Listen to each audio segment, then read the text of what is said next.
লতিফ সিদ্দিকী এখন সন্ত্রাসী, ঢাকা বিশ্ববিদ্যালয়ের অধ্যাপক শেখ হাফিজুর রহমান কার্জন, সাংবাদিক মঞ্জুরুল আলম পান্না সহ 16 জন, তারা হচ্ছে সন্ত্রাসী। তাদের বিরুদ্ধে রাষ্ট্র, সরকার, সরকারের পুলিশ সন্ত্রাস দমন আইনে মামলা দায়ের করেছে, করে জেলহাজতে পাঠিয়ে দিয়েছে।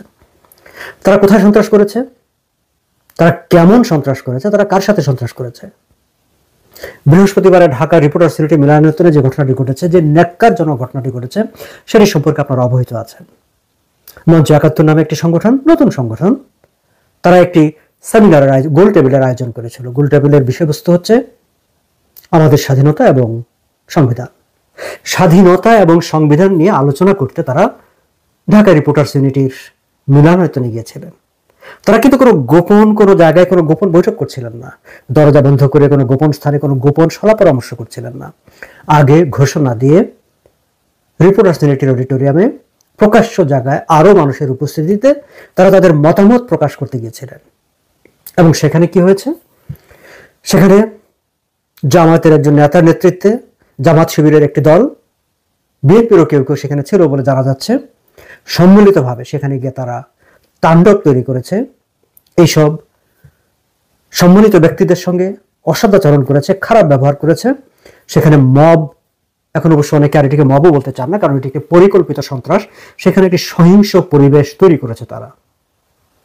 ঢাকা রিপোর্টার্স ইউনিটি এই ঘটনার নিন্দা জানিয়ে যে বিবৃতিটি দিয়েছে, সেই বিবৃতিতে তারা দাবি করেছে কিংবা উল্লেখ করেছে যে তারা আগেভাগে পুলিশকে জানিয়েছিলেন এবং পুলিশ সেখানে দায়িত্ব পালন করছিলেন। কিন্তু তা সত্ত্বেও রিপোর্টার্স ইউনিটি যদি পুলিশকে জানিয়ে থাকে, পুলিশ সেখানে দায়িত্ব পালন করে থাকে, তাহলে তা সত্ত্বেও সেখানে এই ধরনের সহিংসতা ঘটল কিভাবে? এই প্রশ্নটি কিন্তু আমরা করতেই পারি। কিন্তু এই ধরনের সহিংসতাটি ঘটেছে এবং তারপরেও যখন সহিংসতা হয়, সেখানে ঢাকা রিপোর্টার্স ইউনিটির বেশ কয়েকজন নেতৃস্থানীয় ব্যক্তি যারা চেষ্টা করেছিলেন যে এই পরিস্থিতিটাকে নিয়ন্ত্রণে আনার জন্য, তারাও নাজেহাল হয়েছেন বলে ঢাকা রিপোর্টার্স ইউনিটির তাদের বিবৃতিতে উল্লেখ করেছেন। এবং এই সাংবাদিক নেতাদের কাউকে কাউকে আমি ব্যক্তিগতভাবে চিনি এবং আমি যখন ঢাকায় সাংবাদিকতা করতাম, কারোর সঙ্গে আমার ব্যক্তিগত সখ্য ছিল। তারা ঘটনাস্থলে গিয়ে পরিস্থিতি নিয়ন্ত্রণ আনার চেষ্টা করে তারা নাজেহাল হয়েছেন এবং তারপরে তারা পুলিশকে ডেকেছেন। পুলিশ এসে এই সন্ত্রাসীদের ধরে নিয়ে যাবার কথা ছিল। যারা সেখানে সভা করতে গেছেন তাদেরকে সভা করতে দেওয়া, তাদের নিরাপত্তা নিশ্চিত করার কথা ছিল, কিন্তু পুলিশ সেটি করেনি। পুলিশ সেটি না করে সমাজের মান্যগণ্য বিশিষ্ট ব্যক্তিদের তাদের সঙ্গে নিয়ে গেছে এবং সেই সময় তারা বলছিলেন যে মবের হাত থেকে রক্ষা করার জন্য। আমি দেখলাম যে ডিসি মাসুদের একটি বক্তব্য দৈনিক সমকালে ছাপা হয়েছে যে মবের হাত থেকে বাঁচাতে নাকি লতিফ সিদ্দিকীকে তাদের হেফাজতে নিয়ে যাওয়া হচ্ছে এবং পরবর্তীতে তাদের নামে সন্ত্রাস দমন আইনে মামলা দিয়ে তাদেরকে জেল হাজতে ঢুকিয়ে দেওয়া হয়েছে। এই ঘটনাটিকে আমরা কিভাবে দেখব? এটি তো নতুন কিছু ঘটনা নয়। সেই যে গত বছরের আগস্টে দায়িত্ব গ্রহণের পরপর নিউ ইয়র্কে এসে সাক্ষাৎকারে, ভয়েস অফ আমেরিকার সঙ্গে সাক্ষাৎকারে অন্তর্বর্তী সরকারের প্রধান উপদেষ্টা ডক্টর মোহাম্মদ ইউনূস বলেছিলেন, ঘোষণা দিয়েছিলেন যে আমরা রিসেট বাটন চেপে দিয়েছি, 71 সেই সব কিছু মুছে যাবে। তারপর থেকে আসলে 71 শব্দটার বিরুদ্ধে এক ধরনের একটা ধর্মযুদ্ধ শুরু হয়ে গেছে। 71 নামটি অনেকের গায়ে জ্বালা ধরিয়ে দেয়। মুক্তিযুদ্ধ, স্বাধীনতা, এই শব্দগুলো অনেককে অস্থির করে ফেলে, পাগল করে ফেলে এবং তারা সামনে জাপান তাকে কামড়াতে শুরু করে দেন একেবারে ভাদ্র মাসের কুকুরের মতো। এবং এখানেও তাই হয়েছে। মঞ্চ 71-এর মঞ্চ, তারা সভা সমাবেশ করবে আর বাংলাদেশে 71 বিরোধী শক্তি সেটি হতে দেবে। 71 বিরোধী শক্তি যখন ক্ষমতায় তখন, এবং তারা তাই করেছে, তারা সভাটি বন্ডল করে দিয়েছে। হ্যাঁ, এটি যেহেতু তাদের একটি এজেন্ডা, তারা তাদের এজেন্ডা পালন করেছে, কিন্তু আমরা রাষ্ট্রের কাছে তো এটুকু প্রত্যাশা কি করতে পারি না যে রাষ্ট্র, আইন শৃঙ্খলারক্ষী বাহিনী, পুলিশ যেখানে উপস্থিত আছে তারা ন্যায়নিষ্ঠ ভূমিকা পালন করবে, তারা সন্ত্রাসীদের দমন করবে, তারা এই বিশিষ্ট ব্যক্তিদেরকে প্রতিরক্ষা দেবে। কিন্তু তারা দেয়নি। তারা বরং বিশিষ্ট ব্যক্তিদের সেখান থেকে তুলে এনে তাদেরকে মামলা দিয়ে ঢুকিয়ে দিয়েছে। এবং আমরা এমন একটি সরকারে, এমন একটি রাষ্ট্রে এখন বসবাস করি যেখানে সরকার, রাষ্ট্র এই ধরনের অন্যায়, এই ধরনের সন্ত্রাসী তৎপরতাকে নীরবে শুধু সহ্য করে তাই নয়, পৃষ্ঠপোষকতা দিয়ে যায়। আমরা এটাকে কিভাবে দেখবো? আমরা এটাকে কি বলবো? আমরা তো কথায় কথায় উঠতে বসতে ফেসিবাদ বলতে বলতে মুখে একেবারে ফেনা তুলে ফেলি। এটিকে তো একেবারে ঠিক ফেসিবাদের সঙ্গে ফেলা যায় না, তার চেয়ে তো বৃহত্তর কিছু, তার চেয়ে তো আরো নিকৃষ্ট কিছু হিসাবে কোনো উপমা দিয়ে সাজাতে হয়। আচ্ছা, আমরা বুঝি যে কোনো ফেসিবাদী সরকার ভিন্ন মতকে সহ্য করতে পারে না, ভিন্ন মত দমনের জন্য তার পুলিশ লেলিয়ে দেয়, পুলিশ দিয়ে সেগুলো দমন করে দেয়। কিন্তু এখানে কিন্তু দেখেন যে পুলিশ না, ওকে ফাইন, তারা এই ৭১ মঞ্চ এখানে সংবিধান স্বাধীনতা নিয়ে তারা একটি গোল টেবিল বৈঠক করবে, তারা তো আপনাদের অনুমতিও নিয়েছে নাকি? কিংবা আপনারা যখন জেনেছেন যে রাষ্ট্র যখন জেনেছে, সরকার যখন জেনেছে তারা সভা করবে, সরকার যদি মনে করে যে তাদের সভা করতে দিবে না, আগেই নিষেধ করে দিবে যে না তোমাদেরকে কিন্তু আমরা অ্যালাউ করবো না, ডোন্ট ডু দিস। কিংবা তারা যদি মনে করে যে না তারা গায়ের জোরে ভেঙে দেবে, ওকে, সরকারের তো পুলিশ আছে, সেনাবাহিনী আছে, সেনাবাহিনী তো এখন একেবারে আনসারের মতো ভূমিকা পালন করে। সেনাবাহিনীকে পাঠিয়ে দিয়ে, পুলিশ পাঠিয়ে দিয়ে তাদেরকে সেখান থেকে পিটিয়ে উঠে দিলে হতো। এই যে বুয়েটের ছাত্রদেরকে যেভাবে পিটিয়েছে, যে ডিসি মাসুদ, তার বিরুদ্ধে অনেক অভিযোগ উঠেছে। আবার একজন পুলিশ একজন বুয়েটের একজন ছাত্রের গলা চিপে ধরেছে, পুলিশ আবার বলছে যে না সেটি এআই দিয়ে জেনারেটেড। আবার সেই ছাত্রটি বলছে বা যিনি ছবিটি তুলেছেন তিনি বলছেন যে না ঘটনাটি ঘটেছে।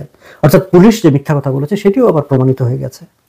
বুয়েটের অনেক শিক্ষার্থীরা বলছেন যে শেখ হাসিনাও বুয়েটের কারো গায়ে হাত তোলার সাহস পায়নি, কিন্তু ইউনূস সরকার বুয়েটের ছাত্রদের গায়ে হাত তুলেছে।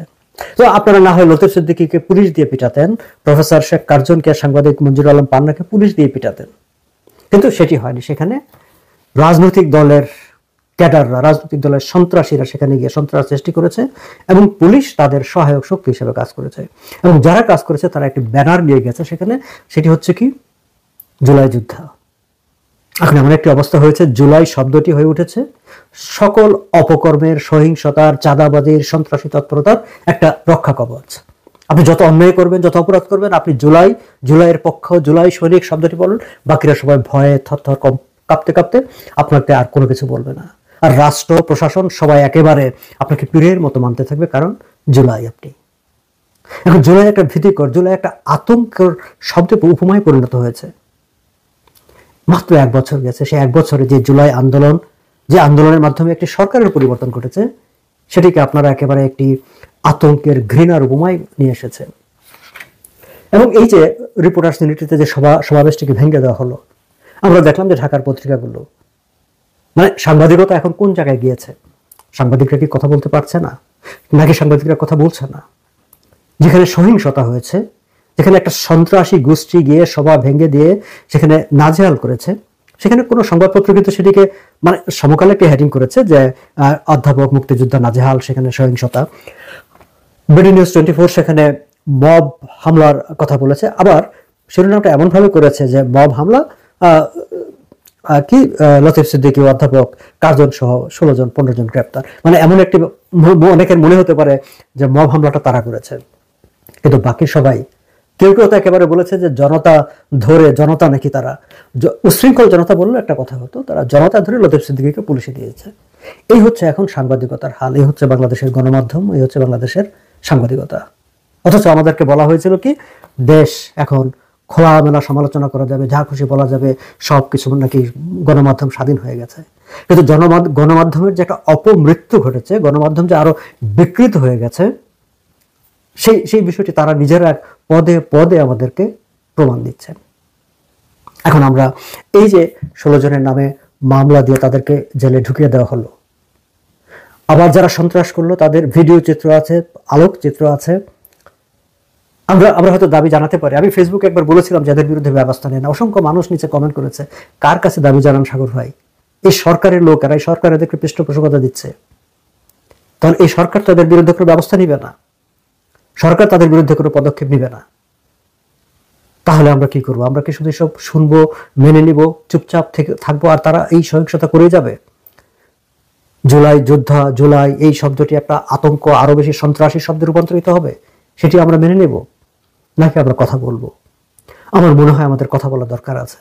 ডক্টর মোহাম্মদ ইউনূস যখন রিসেট বাটনের কথা বলেছিল, আমি তখন একটি ভিডিওতে বলেছিলাম তিনি রিসেট বাটন চেপে দিয়েছেন, সবকিছু মুছে দিতে চান, আর আমাদেরকে বারবার মুক্তিযুদ্ধের কথা বলে, ৭১-এর কথা বলে, বঙ্গবন্ধুর কথা বলে বলে সেটিকে আমাদের জীবন্ত রাখতে হবে, সেগুলোকে আমাদেরকে জীবিত রাখতে হবে। আমি এখনো বলি, এই সরকার কোথাও কোথাও কখনো কখনো হয়তো তার বাহিনী দিয়ে, পুলিশ দিয়ে, সেনাবাহিনী দিয়ে দমন করার চেষ্টা করবে, কিন্তু অধিকাংশ ক্ষেত্রে তারা তাদের এই যে পেটুয়া বাহিনী, যাদেরকে আমরা এতদিন মব বলতাম, এবং ক্রমশ সেগুলো তাদের রাজনৈতিক আইডেন্টিটি সামনে চলে এসেছে। এই সন্ত্রাসী দিয়ে ভিন্ন মতকে দমন করার, মুক্তিযুদ্ধকে দমন করার, মুক্তিযুদ্ধকে মুছে ফেলার এবং মুক্তিযুদ্ধ সম্পর্কিত যে কোনো তৎপরতাকে থামিয়ে দেওয়ার চেষ্টা করবে এবং সেখানে তারা এই ধরনের সন্ত্রাসীদেরই ব্যবহার করবে। আমরা হয়তো তাদের বিরুদ্ধে পাল্টা সন্ত্রাসের কথা বলবো না, পাল্টা সন্ত্রাস আমরা করবো না বা করতে পারবো না, কিন্তু এই যে ঘটনাগুলো ঘটছে এই ঘটনাগুলো নিয়ে আমাদের কথা বলতে হবে, আমাদের নয়েজ তৈরি করতে হবে, আমাদের হইচই করতে হবে।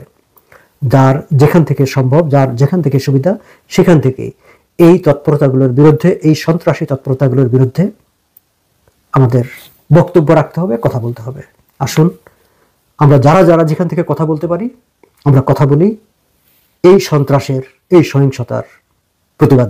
ঢাকা রিপোর্টার্স ইউনিটিতে যে ঘটনাটি ঘটেছে, যে ন্যাক্কারজনক ঘটনা ঘটেছে, রিসেট বাটন পুশ করার পরে যে ঘটনাগুলো ঘটেছে ধারাবাহিকভাবে, তারই একটা অংশ আমরা ঢাকা রিপোর্টার্স ইউনিটিতে দেখেছি। সেখানে বীর মুক্তিযোদ্ধাদের উপর অযাচিতভাবে হামলা করা হয়েছে, জুলাই যোদ্ধারা হামলা করেছে, মুক্তিযোদ্ধাদেরকে নাজেহাল করেছে, অকথ্য ভাষায় গালাগালি করেছে। সেখানে মুক্তিযোদ্ধাদের সাথে আমাদের একজন তরুণ উপস্থাপক, রাজনৈতিক বিশ্লেষক মঞ্জুরুল আলম পান্নাও ছিলেন। মঞ্জুরুল আলম পান্না এর আগে জাতীয় প্রেস ক্লাবে একটা মুক্তিযোদ্ধাদের অনুষ্ঠানে সেখানেও ছিলেন, এখানেও ছিলেন। কিছুদিন আগে আবার মঞ্জুরুল আলম পান্নাকে নিয়ে ব্রিগেডিয়ার আজমি তিনি একটা স্ট্যাটাস দিয়েছেন এবং মঞ্জুরুল আলম পান্নাকে হুমকি দেওয়া হয়েছে। কারণ মঞ্জুরুল আলম পান্না সত্য কথা বলেন, ন্যায়ের পক্ষে কথা বলেন। আর মঞ্জুরুল আলম পান্না পাকিস্তানি একটা পত্রিকা, অনলাইন পত্রিকার উপর একটা বিশ্লেষণ করেছিলেন, সেখানে আজমির, ব্রিগেডিয়ার আজমির কথা ছিল এবং তার সম্পৃক্ততার কথা সে বলেছে। এবং তারপর থেকে এই যে ব্রিগেডিয়ার আজমি মঞ্জুরুল আলম পান্নাকে নানান হুমকি দিয়ে চলেছেন, হুমকি দিচ্ছেন।